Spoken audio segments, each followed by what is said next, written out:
C'est un héritage souvent encombrant dont certains se passeraient bien au milieu des draps planqués dans une grande armoire. Il n'est pas rare de découvrir le vieux fusil de papy ou un pistolet dont on ne connaît pas la provenance. Voici donc le sujet de ce podcast qui est assez touchy. Encore une fois, ça touche à des opinions, ça touche à des convictions, etc. Donc je vais vous partager ma propre opinion et vous avez parfaitement le droit d'avoir la vôtre et de le partager en commentaire dans le respect comme d'habitude. Voilà. Je vous invite même à le faire d'ailleurs, de donner votre opinion là-dessus, sans vous insulter ou quoi que ce soit, car c'est un sujet qui est assez clivant. Nous allons parler dans ce petit podcast, un court podcast, de la nouvelle, de la nouvelle chose qui a été mise en place par le gouvernement, à savoir du 25 novembre au 4 décembre, le ministère de l'Intérieur organise une opération d'abandon simplifié d'armes, avec la mise en place de 300 armodromes sur le territoire. Les particuliers qui détiennent un fusil hérité d'un aïeul jamais déclaré, ou encore une arme retrouvée dans un grenier, auront la possibilité de l'abandonner ou de régulariser leur situation sans risquer de poursuites judiciaires. Et excusez-moi pour le tout-sautement, je ne couperai pas vu que c'est du podcast. Aujourd'hui, les services de l'État comptabiliseraient 5 millions de particuliers détenteurs légaux. C'est majoritairement des chasseurs, mais on trouve aussi des tireurs sportifs, de balles-trappes, ou encore des biathlètes et quelques collectionneurs.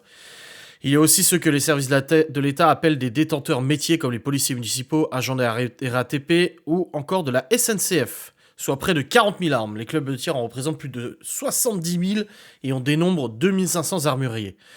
L'État a décidé, comme ça, de dire « Ok, vous savez, gentils Français, nous, gentils gouvernements, nous vous proposons gentiment de pouvoir vous délester de vos armes non déclarées que vous pourriez posséder. » Sachant qu'en France, la part d'armes non déclarées est quand même non négligeable. On parle souvent des États-Unis avec le permis port d'armes, machin, etc. Mais la France est un pays qui est très armé de par son histoire, de par sa culture, de par aussi son métier. Beaucoup de paysans, beaucoup de chasseurs, etc. La France est un métier qui est un pays qui est relativement bien armé et souvent par des armes qui ne sont pas forcément déclarées. Voilà.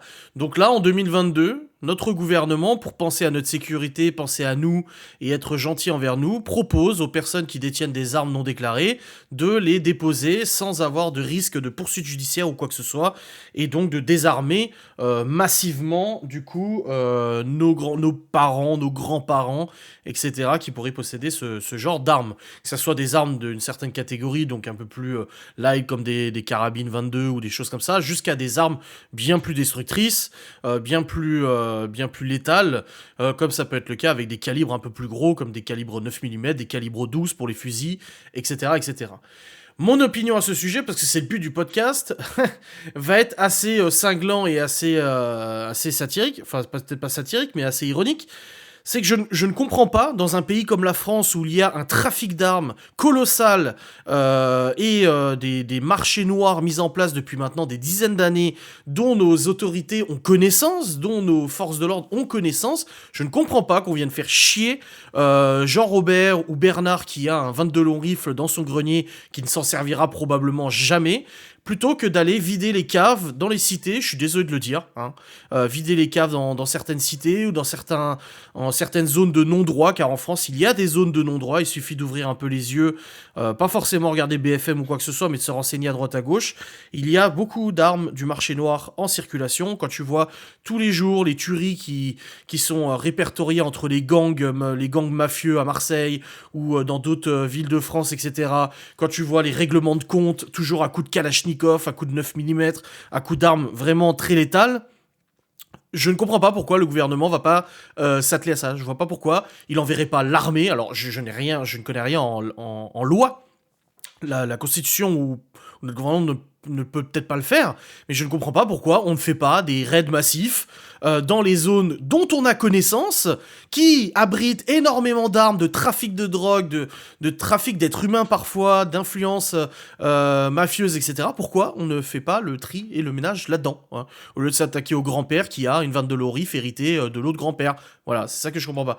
Pour moi, là, on est en train de taper ailleurs, on est en train de taper là où il faut pas. On tape encore une fois sur les personnes qui n'ont rien demandé à personne, sur les personnes qui ne dérangent personne non plus. Voilà, le jeune papy ou l'adulte qui détient une 22 parce qu'il l'a hérité de son grand-père, qui sait pertinemment que s'il la déclare, il aura des problèmes avec la justice et avec le gouvernement, etc. De toute façon, donc je ne comprends pas pourquoi on vient faire chier ces personnes-là. Voilà. Ces personnes ont des armes, certes, ça peut faire peur à d'autres, oui, j'imagine, il y a des Français qui ont des armes cachées chez eux, mais il faut se rendre compte qu'en France, avec notre culture, avec notre histoire, il y en a énormément. Dans vos connaissances, il y a de très fortes probabilités que vous connaissiez quelqu'un qui détient une arme non déclarée. Comme moi, j'en connais qui détiennent des armes non déclarées. Voilà, c'est comme ça, c'est un fait. C'est notre culture et c'est pas pour ça que cette personne-là va descendre dans la rue et aller buter des gens gratuitement, etc. Je veux dire, la majorité des attaques avec des armes à feu, etc., c'est des attaques terroristes où ils se sont fournis, ils ont réussi à se fournir de nombreux arsenaux par le marché noir. Hein. Ils sont pas allés chez Robert, toquer à 21h, lui foutre une branlée et puis lui piquer son fusil dans le grenier, quoi. Non, ils ont aucun mal à se fournir en armes du marché noir qui pullule en France. Donc je ne comprends pas en fait. Enfin si, je comprends l'intérêt. Hein. Ça va être mon opinion un peu tranchée et un peu directe vis-à-vis de notre gouvernement, qui me vaudra peut-être un jour une suppression de la chaîne. Franchement, je pense que ça me pend au nez vu les opinions que j'ai. Mais bon, ma nouvelle bannière YouTube le dit précisément. Hein, je suis un diffuseur d'opinions non conformes de toute façon. J'estime que le gouvernement est en train de prendre peur. Le gouvernement, comme beaucoup d'élites l'ont dit, sont en train de tirer de plus en plus sur la corde. Il y a des choses qui se sont passées depuis quelques années qui sont intolérables vis-à-vis des libertés des Français. Il y a des choses qui continuent de se passer. On est en train de taper sur les Français. On est en train de taper sur l'économie des Français. Taper sur le travail. Taper. Et à force de taper, comme un chien, hein, tu tapes sur un chien, au bout d'un moment, le chien se retourne et te mord. Et je pense que c'est ce que le gouvernement actuellement a peur, c'est que les Français, les vrais Français, je parle pas des vrais ou des faux Français, non, les Français qui se réveillent, pas ceux qui restent dans leur léthargie intellectuelle et continuent de croire BFM TV, continuent de croire que le gouvernement il est là pour notre bien, etc. Alors que la République a fait plus de mal à la France que quelconque institution depuis la Révolution. Je pense que le gouvernement est en train de prendre peur et se dit, à force de tirer sur la corde, on a vu avec les gilets jaunes, ça a senti très mauvais pour eux, à force de tirer sur la corde, il va se passer quelque chose. Soit une révolte populaire, soit une révolte locale dans des villes précises, peut-être avoir un schisme entre certaines régions, il y a peut-être des régions qui vont vouloir devenir autonomes et faire sa loi plutôt que d'obéir à la préfecture qui obéit elle-même du coup à notre cher gouvernement centralisé à Paris, etc. Donc je pense qu'ils commencent à se dire, ok, là les Français on les a bien pressés, on rentre dans une crise énergétique qui arrange bien certains patrons pétroliers et certaines institutions françaises, dans une crise énergétique sans précédent, on est en train de faire crever les Français, on est en train de rendre les Français de plus en plus pauvres, de plus en plus dépendants des règles et puis de la vie et des contraintes de la vie, voilà, métro, boulot, dodo, ferme ta gueule, paye ton crédit, paye ta baraque, paye ta voiture électrique s'il te plaît, hein, parce qu'il faut pas déconner, hein, faut rouler en voiture électrique, hein, avec les super métaux précieux qui sont récoltés par des gamins en Afrique, hein, ça dérange pas les écologistes. Hein. Alors là, faut pas en parler. Non, continuons de produire des voitures électriques, n'essayons pas de trouver d'autres alternatives, hein, bien évidemment. Je dis pas qu'il faut continuer avec le pétrole et tout ça, mais je dis qu'il faut arrêter avec cette hallucination de la voiture électrique qui est le moyen le plus écologique, le plus respectueux des droits de l'homme. C'est absolument pas le cas. Il y a beaucoup de choses qui ne sont pas dites, beaucoup de choses qui sont un peu foutues sous le tapis. C'est comme nos tri sélectifs, où on se retrouve à avoir des reportages où on se rend compte que nos sacs de tri sont envoyés en Thaïlande dans des déchetteries à ciel ouvert. Donc au bout d'un moment, on vit dans un monde de mensonges, dans un monde de manipulation, dans un monde de cinglés, où notre gouvernement, voyant la révolte qui s'approche possiblement, moi j'ai pas de conviction là-dessus, je ne sais pas s'il va y avoir un soulèvement populaire, c'est possible, j'en doute un petit peu vu l'état de pigeonnerie des Français, donc les Français qui tout va bien, qui arrivent encore à élire un Macron. Alors, je dis pas qu'il fallait élire Le Pen, moi j'ai voté Le Pen parce que je me suis dit de toute façon quitte à en avoir un, autant essayer quelque chose d'autre. Non, les gens ils ont continué avec Macron, tu vois, et maintenant on demande à papy et mamie de venir ramener leurs armes, et il y a des moutons qui vont le faire. Il y a des moutons qui vont se dire oui.